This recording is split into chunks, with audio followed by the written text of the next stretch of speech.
আসসালামু আলাইকুম। আশা করি সকলেই ভালো আছেন। সুপ্রিয় চাকরি প্রত্যাশী ভাই বোনেরা, শিল্প মন্ত্রণালয়ের নতুন একটা নিয়োগ সার্কুলার প্রকাশ করা হয়েছে, যেখানে বর্তমানে আবেদন চলমান রয়েছে। আর এটা কিন্তু সরকারি স্থায়ী নিয়োগ সার্কুলার। বাংলাদেশের যেকোনো জেলার যেকোনো প্রার্থী এই সার্কুলারে আবেদন করতে পারবে। ছেলে মেয়ে উভয়ে এই সার্কুলারে আবেদন করতে পারবে। এই ভিডিওতে আমি আপনাদেরকে সার্কুলারটা সম্পর্কে সকল তথ্য জানানোর চেষ্টা করব। এখানে পদের নাম, পদের সংখ্যা, বেতন স্কেল, শিক্ষাগত যোগ্যতা রয়েছে, বেশ কিছু পদের সংখ্যা রয়েছে। সম্পূর্ণ ভিডিওটা দেখলে আপনারা জানতে পারবেন। অবশ্যই শেষ পর্যন্ত দেখবেন। আর আমাদের এই চ্যানেলে যারা নতুন আছেন, অবশ্যই সাবস্ক্রাইব করে রাখবেন। তাহলে বাংলাদেশের সকল সরকারি নিয়োগ সার্কুলারগুলো আপনি সবার আগে জানতে পারবেন। শিল্প মন্ত্রণালয়ের আওতাধীন বাংলাদেশ অ্যাক্রেডিটেশন বোর্ড বিএবি এর রাজস্ব খাতভুক্ত নিম্নবর্ণিত পদে সরাসরি নিয়োগের জন্য আবেদনের জন্য আহ্বান করা হচ্ছে। অর্থাৎ বাংলাদেশের যেকোনো জেলার যেকোনো প্রার্থী আবেদন করতে পারবে। বলা হয়েছে এখানে বাংলাদেশের যেকোনো নাগরিক আবেদন করতে পারবে। অনলাইনে এই যে লিঙ্ক দেওয়া রয়েছে, এই লিঙ্কের মাধ্যমে আবেদন করতে হবে। আর এটা কিন্তু সরকারি স্থায়ী রাজস্ব খাতভুক্ত নিয়োগ সার্কুলার। তো এখানে এই বিষয়গুলো বলে দেওয়া রয়েছে। তো ১ নম্বর পদের নাম হচ্ছে উপপরিচালক, যেখানে মোট ৩টি পদ রয়েছে ৬ষ্ঠ গ্রেডের।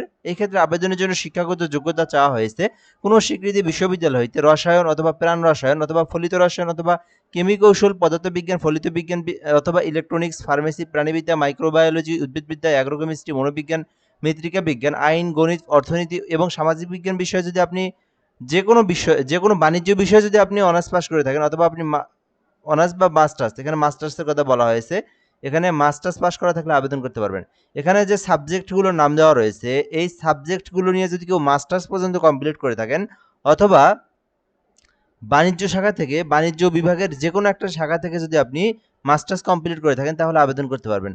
আর এটা কিন্তু ষষ্ঠ গ্রেড, বুঝতেই পারতেছেন, 40 বছর পর্যন্ত আবেদন করা যাবে। যার কারণে এটা কিন্তু 7 বছরের অভিজ্ঞতার কথা বলা হয়েছে। অর্থাৎ এই সার্কুলারে আবেদন করতে মিনিমাম 7 বছরের অভিজ্ঞতার প্রয়োজন রয়েছে। তাহলে আপনি উপপরিচালক পদে আবেদন করতে পারবেন ষষ্ঠ গ্রেডের। এর পরবর্তী যে পদের নাম রয়েছে সহকারী পরিচালক অ্যাক্রেডিটেশন অফিসার। তো এখানে কিন্তু 9টি পদ রয়েছে মোট নবম গ্রেডের। তো যারা সহকারী পরিচালক অ্যাক্রেডিটেশন অফিসার আবেদন করতে চান, তাদের শিক্ষাগত যোগ্যতা প্রয়োজন কোনো স্বীকৃতি বিশ্ববিদ্যালয় হইতে রসায়ন অথবা প্রাণ রসায়ন অথবা ফলিত রসায়ন ও কেমি রসায়ন, পদার্থ বিজ্ঞান, পদার্থ বিজ্ঞান এবং ফার্মেসি, প্রাণীবিদ্যা, মাইক্রোবায়োলজি, উদ্ভিদবিদ্যা, অ্যাগ্রোকেমিস্ট্রি, মনোবিজ্ঞান, মৃত্তিকা বিজ্ঞান, আইন, গণিত, অর্থনীতি এবং সামাজিক বিজ্ঞান বা বাণিজ্য অনুষদভুক্ত যেকোনো বিষয়ে যদি আপনি মাস্টার্স কমপ্লিট করে থাকেন, তাহলে আবেদন করতে পারবেন। তো এইটাতেও কিন্তু যে শিক্ষাগত যোগ্যতা, এটাতেও কিন্তু সেই শিক্ষাগত যোগ্যতা। শুধুমাত্র এই সার্কুলার আবেদনের জন্য আপনার 7 বছরের অভিজ্ঞতা লাগবে। বাট এইটাতে আবেদনের জন্য কিন্তু কোনো অভিজ্ঞতার প্রয়োজন নেই। আর এইটাতে কিন্তু 32 বছর পর্যন্ত আবেদন করতে পারবেন নবম গ্রেডে। তো এখানকার যে সাবজেক্টগুলো রয়েছে, এই সাবজেক্টগুলো নিয়ে কেউ যদি পড়ালেখা করে থাকেন, মাস্টার্স পর্যন্ত কমপ্লিট করে থাকেন, আপনারা কিন্তু এই সহকারী পরিচালক পদে আবেদন করতে পারবেন, যেখানে মোট 9টি পদ রয়েছে। মোটামুটি অনেক বড় একটি পদের সংখ্যা। এরপরে যদি আমরা দেখি সহকারী প্রোগ্রামার নিয়োগ দেওয়া হবে, একটি পদ রয়েছে নবম গ্রেডের। তো এক্ষেত্রে শিক্ষাগত যোগ্যতা চাওয়া হয়েছে কোনো স্বীকৃতি বিশ্ববিদ্যালয় হইতে কম্পিউটার সায়েন্স অথবা কম্পিউটার সায়েন্স অ্যান্ড ইঞ্জিনিয়ারিং অথবা ইলেকট্রিক্যাল অ্যান্ড ইলেকট্রনিক্স ইঞ্জিনিয়ারিং অথবা ইনফরমেশন অ্যান্ড কমিউনিকেশন টেকনোলজি সহ সংশ্লিষ্ট বিষয়ে যদি আপনি শুধুমাত্র অনার্স পাস করে থাকেন অথবা ডিগ্রি পাস করে থাকেন, তাহলে আবেদন করতে পারবেন। তো এখানে বলা হয়েছে যে সহকারী প্রোগ্রামে আবেদন করতে এই সাবজেক্টগুলো নিয়ে যারা অনার্স বা ডিগ্রি পাস করেছেন, তাহলে আবেদন করা যাবে। সহকারী হিসাব রক্ষণ কর্মকর্তা, যেখানে কিন্তু একটি পদ রয়েছে 32 বছর পর্যন্ত আবেদন করতে পারবেন, এটা কিন্তু 11 গ্রেড।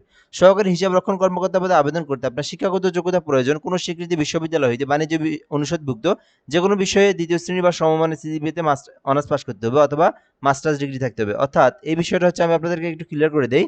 আপনি যদি বাণিজ্য বিষয় নিয়ে, অর্থাৎ আপনার যদি বিজনেস অ্যাডমিনিস্ট্রেশন নিয়ে যে কোনো একটা সাবজেক্ট নিয়ে যদি আপনি অনার্স পাস করে থাকেন 4 বছর মেয়াদি, তাহলে আবেদন করতে পারবেন।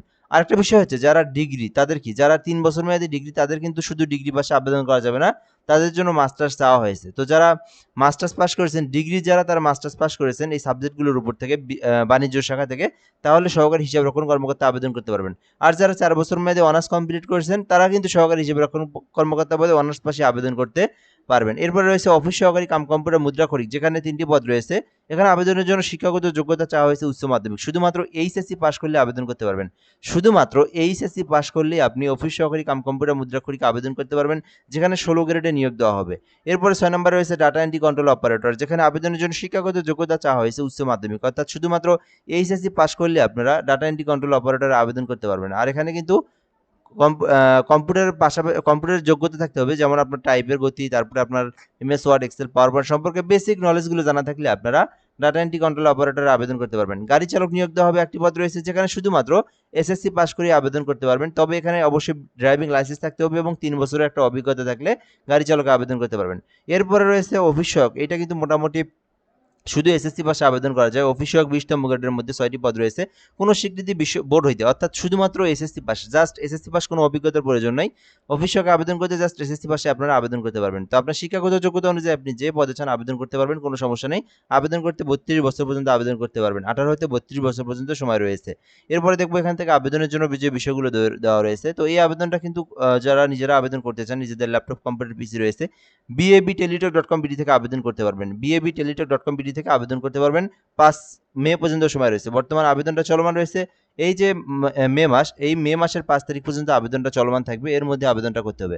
আপনি চাইলে আমাদের মাধ্যমে আবেদন করে নিতে পারেন। বাংলাদেশের যে কোনো সরকারি চাকরির আবেদন ঘরে বসে নির্ভুলভাবে করতে এই নাম্বারে হোয়াটসঅ্যাপ এসএমএস করতে হবে। তাহলে আপনি আমাদেরকে পেয়ে যাবেন। আমাদের মাধ্যমে ঘরে বসে আবেদন করে নিতে পারবেন যে কোনো সরকারি চাকরির আবেদন। সো এই ছিল মূলত বিষয়। এরপরে যারা আবেদন করবেন, এখান থেকে আবেদন করার পরে নিজেরা যারা আবেদন করবেন, এরপরে সরকারি ফি রয়েছে, ফি জমা দিতে হবে। 1 থেকে 3 নাম্বার কর্মীদের মধ্যে আবেদন করলে 223 টাকা, 4 নাম্বার কর্মীদের মধ্যে আবেদন করলে 168 টাকা এবং নিচের যে পদগুলো রয়েছে 5 থেকে 7 নাম্বার কর্মীদের মধ্যে আবেদন করলে 112, 8 নাম্বার আবেদন করলে 56 টাকা পেমেন্ট ফি দিয়ে আপনার আবেদনটা সম্পূর্ণ করতে হবে। আর পেমেন্ট ফি দেওয়ার প্রসেসটা হচ্ছে ইউজার আইডি লিখবেন, তারপরে আপনারা 163 নাম্বার সেন্ড করে দিবেন। পরবর্তীতে পিন নাম্বার দিয়ে 163 নাম্বার সেন্ড করলে আপনার আবেদনের পেমেন্টটা কিন্তু সাকসেসফুলি সম্পূর্ণ হয়ে যাবে। তো এই নিয়োগ সার্কুলারে যারা আবেদন করবেন, সরকারি স্থায়ী নিয়োগ সার্কুলার, দ্রুতই আবেদনটা করে নিন। মে মাসের 5 তারিখ পর্যন্ত সময় রয়েছে। ধন্যবাদ, ভালো থাকবেন। আসসালামু আলাইকুম।